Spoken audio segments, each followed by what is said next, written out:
welding in progress.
I was trying to raise 10-1, Sergeant.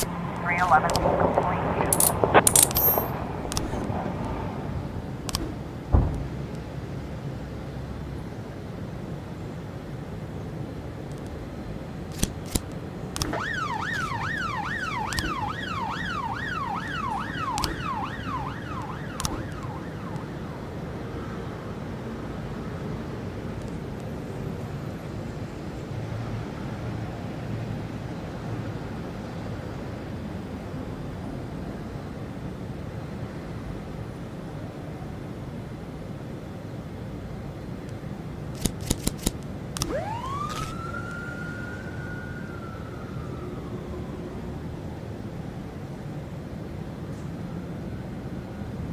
Seven 12 in progress.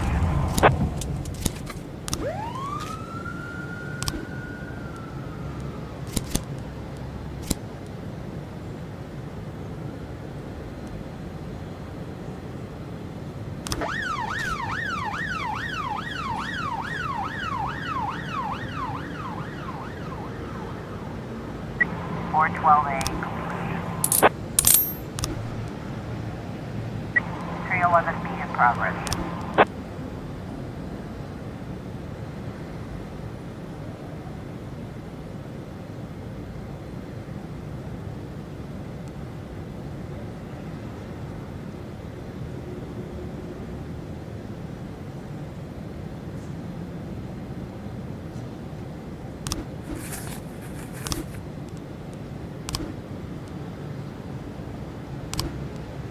Fourteen 11 complete.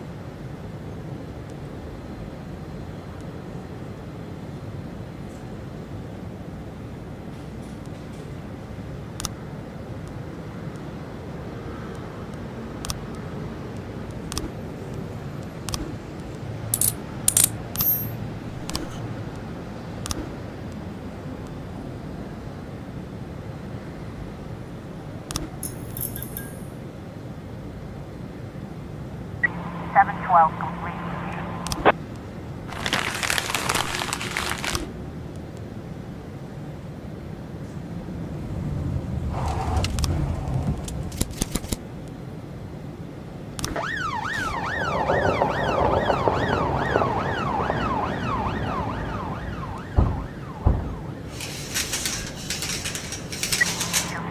Progress.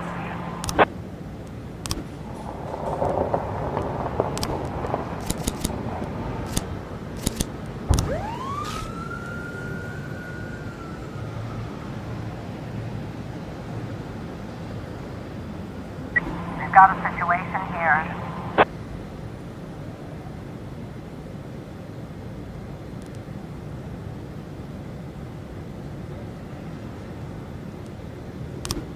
Three 11 complete. 10-10B in progress.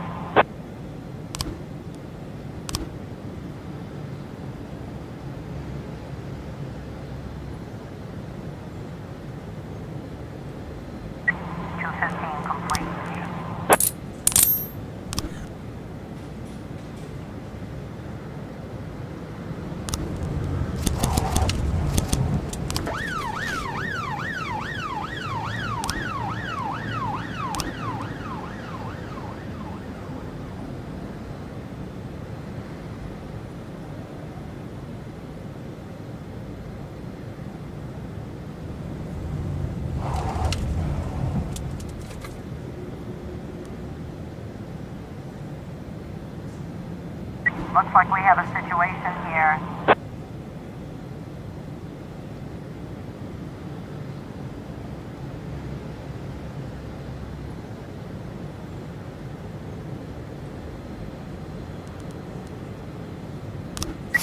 Ten being complete.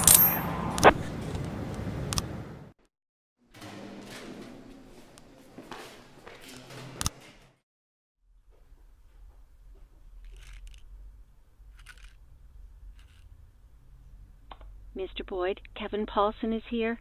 He wants to talk. Kevin Paulson.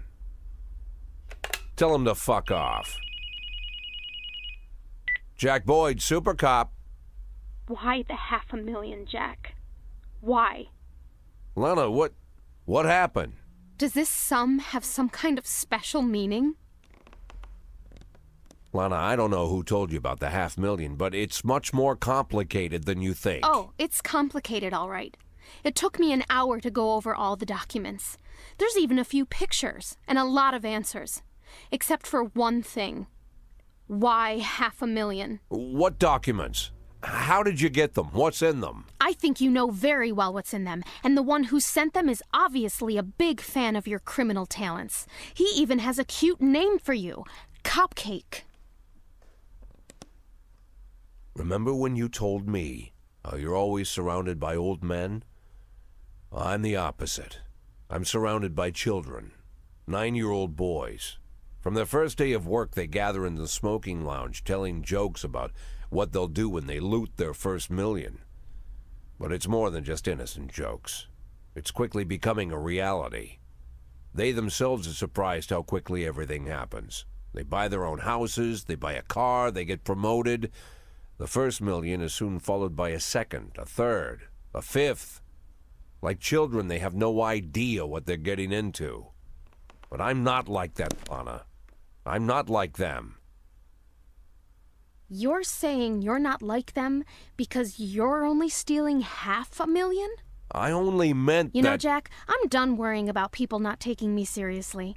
They'll know I mean business when my first act as public prosecutor is throwing the city's former police chief in prison. Lana, you can't just read over some papers like this and... I told you not to let him in! I'm sorry, Mr. Boyd. I tried to stop him, but you... Lana, we need to talk.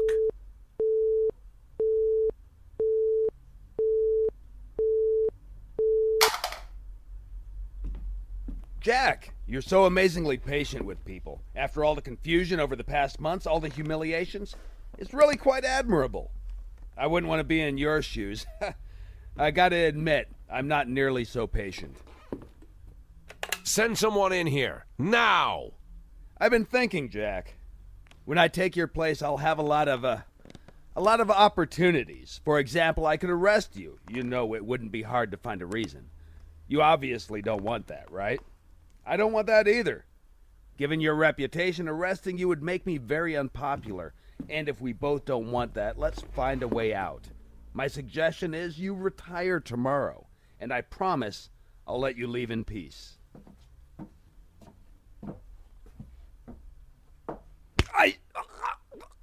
I swear, Jack, if you...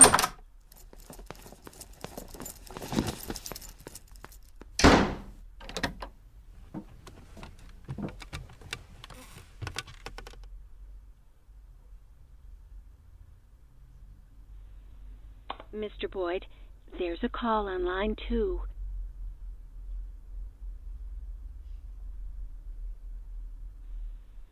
Mr. Boyd, you really have to take this call.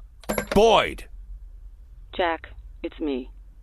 Laura, Jack, I don't know what you wanted to say to me, but please, just say it.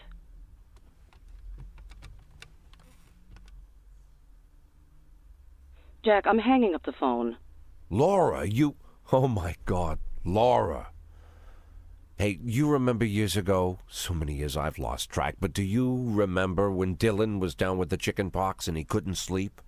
We kept him occupied until he passed out, and then we went downstairs, sat on the floor, opened a bottle of wine. Who could blame us?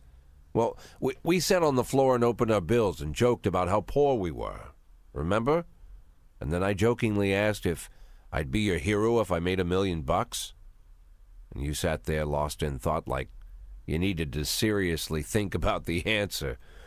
You were quiet for a while, and then you laughed and said that I'd be your hero even if I only made $500,000.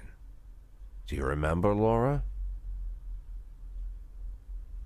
Jack, Do you remember? Honestly, Jack, no, I don't remember.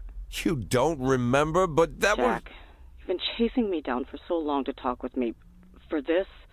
That's all you wanted to tell me? How can you not remember? It's important, Laura. It's important. Goodbye, Jack.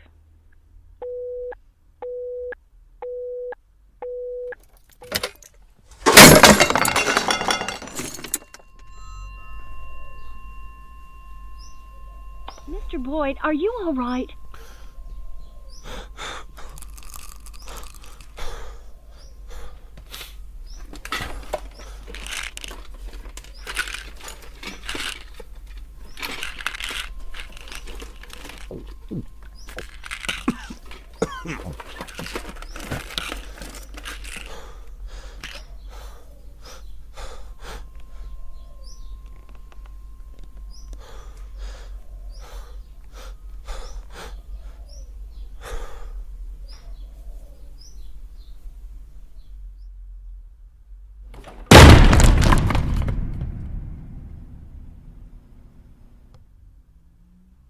Mr. Boyd?